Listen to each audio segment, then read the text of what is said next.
जोहार सम्बलपुरी समाचार के आपण को स्वागत। पहला सुनमा मुखिया खबर। लोकसभा बाचस्पति पद लगी एनडीए प्रार्थी भाव नामांकन पत्र दाखल कले आघर बाचस्पति ओम बिरला। इंडिया मेंट तरफु के सुरेश को करा जायछि प्रार्थी। राज्य लोकाभिमुखी बजेट तैयार करबार लगी मुख्यमंत्री मोहन चरण माझी देले परामर्श। पंचायती राज मंत्री रवि नायक आज सम्बलपुर भिन्न भिन्न विभाग काम बाबदे कले समीक्षा। बौद्ध इंडोर स्टेडियम चली 2 दिनिया बैडमिंटन टूर्नामेंट उद्यापित और राज्य गला काल तक स्वाभाविक 41% कम वर्षा होइतिबार सूचना देला पाणीपाग विभाग। एतके सुनमा पूरा खबर।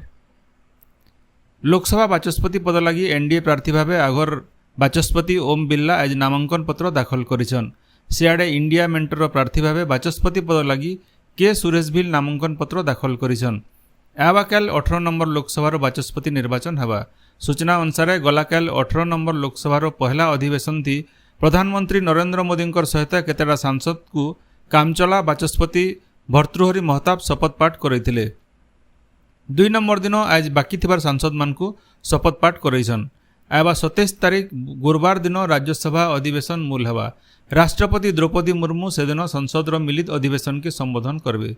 यह अधिवेशन आबा मासर 3 तारीख तक चलवा। राज्य गुटे लोकाभिमुखी बजेट तैयार करवार के मुख्यमंत्री मोहन चरण माझी परामर्श देछन। आज भुवनेश्वर योजना और संयोजन विभाग काम बाबदे समीक्षा करिकरी श्री माझी बजेट थी लोकर आशा आकांक्षा प्रतिफलित हेबार दरकार बोली कहिछन। योजना मान जनता तृणमूल स्तर थी ठीक करी पहुंचीबा और लोक से तार सुफल पाई पारबे तार उपरे जोर देबार के मुख्यमंत्री श्री माझी परामर्श देथिले। मुख्यमंत्री खनिज पांठीर सुविनियोग उपरे जोर देकरी ई पांठीनु खनि अंचल जिला मान के ट्रमा केयर सेंटर प्रतिष्ठा लगी निर्देश देथिले। दलर संकल्प अनुसार उत्तर ओडिशा उन्नयन परिषद और दक्षिण ओडिशा उन्नयन परिषद गठन लगी टास्क फोर्स तैयारी करी प्रस्ताव देवार के योजना और संयोजन विभाग के मुख्यमंत्री निर्देश देथिले। शहर इलाकार लोक मान को उन्नत मानर सेवा जोगाई देवार लगी अधिकारी माने टीम वर्क करवार के राज्य गृह निर्माण और नगर उन्नयन मंत्री डाक्टर कृष्णचंद्र महापात्र परामर्श देछन। आज भुवनेश्वर लोकसेवा भवन कन्वेंशन हॉल थी शहर इलाकार प्रशासन प्राथमिकता बाबदे पौर अधिकारी मानकर दिनकिया प्रशिक्षण कार्यक्रम थी मुख्य अतिथि भाव जोग देकरी मंत्री श्री महापात्र पौर संस्था मान के व्यापक परिमाण थी गज लगाबार सहित रास्ता घाट सफा सुतरा रखबार उपरे जोर देथिले। सेंता शहर इलाका खास करी हास्पताल बाहरुथिबार वर्ज्य वस्तु पानीर उत्स के दूषित करुथिबार ई बाबदे पदक्षेप नेबार लगी अधिकारी मानकु निर्देश देथिले। विभागीय अधिकारी माने ऑफिस थी नाई बसिकरी क्षेत्र गस्त थी जिबार के आउ अति कम रे 3-4 घंटा वार्ड परिदर्शन करबार लगी मंत्री श्री महापात्र निर्देश देथिले। पंचायती राज मंत्री रवि नायक सम्बलपुर ठाणे भिन्न भिन्न समस्या बाबदे समीक्षा करिछन। ई अवसर खास करी स्वास्थ्य शिक्षा चाष विशेष समीक्षा करा जायतिला। जिल्लार भिन्न भिन्न इलाका बढ़ुथिबार अपराध के आयत करबार लगी मंत्री श्री नायक आईजी को निर्देश देथिले।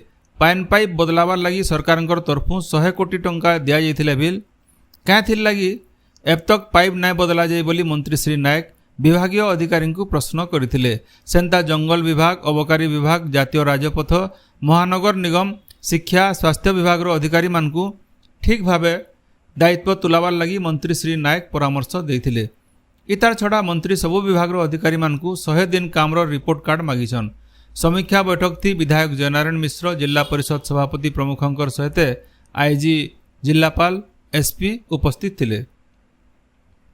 विधायक जयनारायण मिश्र सम्बलपुर शहर बढ़ुथिबार जंडिस बाबदे सदर हास्पताल आज समीक्षा करिछन। सम्बलपुर जंडिस क्या थिर लगी चापुचे से बाबदे भिन्न भिन्न विभाग अधिकारी माने सूचना देथिले।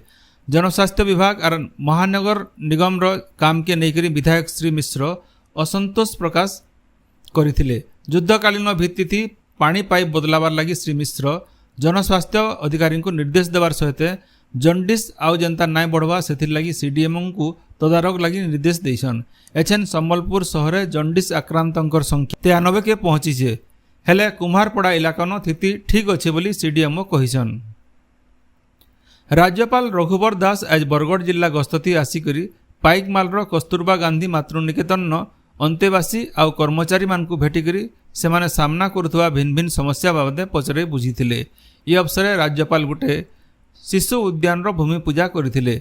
आबा मासर 14 तारीख दिन भुवनेश्वर राजभवन तैयारी होइतिबार जगन्नाथ मंदिर प्रतिष्ठा उत्सव थी जोग देवार लगी अंतेवासी मानकु निमंत्रण करथिले। बौद्ध ठाणे जिला स्तरीय अंतर्जातीय निशा अपव्यवहार और अवैध चालान विरोध दिवस पालित हो जाइए। ये अवसर में सामाजिक सुरक्षा अधिकारी राजेंद्र किसान और जिला सूचना और लोक संपर्क अधिकारी रतिकांत बलियार सिंह जोग देकरी युव समाज निशा व्यवहार करी पथभ्रष्ट होउछन बोली कहिथिले। इतार छड़ा भिन्न भिन्न प्रतियोगिता मान करा जायथिला।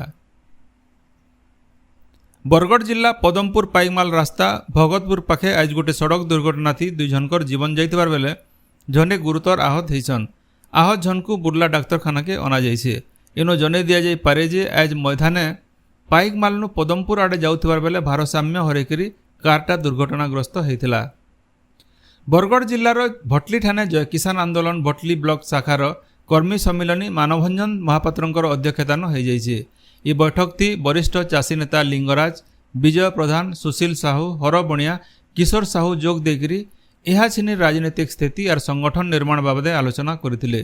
बरगढ़ जिला के केन्द्र करी संगठन तरफु चाषी मानकर हक आउ अधिकार के नेकरी गला 4 दशंधि धरिकरी चलीथिबार लड़ई आगे केंता जारी रहबा से विषय आलोचना होइथिला। बौद्ध बैडमिंटन एसोसिएशन तरफु बौद्ध इंडोर स्टेडियम ठाणे चलीथिबार 2 दिनिया जिला स्तरीय बैडमिंटन टूर्नामेंट उद्यापित हो जाइछे। एसोसिएशन रो सभापति जूलियस सीजर महाकुणकर अध्यक्षता होइतिबार जिला आरक्षी अधीक्षक राजप्रसाद मुख्य अतिथि भाव जोग देकरी खेलाली मानकु तहकाबार सहित पुरस्कार देथिले। टूर्नामेंट थी 50 जन खेलाली भाग नेथिले। राज्य दक्षिण पश्चिम मौसुमी वायु सक्रिय होइछे। इतार प्रभाव थी आबा कालनु वर्षा बढ़वा बोली भुवनेश्वर आंचलिक पाणीपाग विज्ञान केन्द्र तरफु सूचना मिली। आबा 24 घंटा भितर घड़घड़ी सहित वर्षा हेबार संभावना थिबारनु 24टा जिला के सतर्क सूचना जारी करा जाइछे। सियाड़े गला काल तक राज्यनो स्वाभाविक ठानु 41% कम वर्षा होइथिबार जना पड़िछे। 5टा जिला के छाड़ीदेले बाकी सबु जिला थी कम वर्षा होइछे। आजिर सम्बलपुरी समाचार एतकिन शेष ହେଲା। जोहार।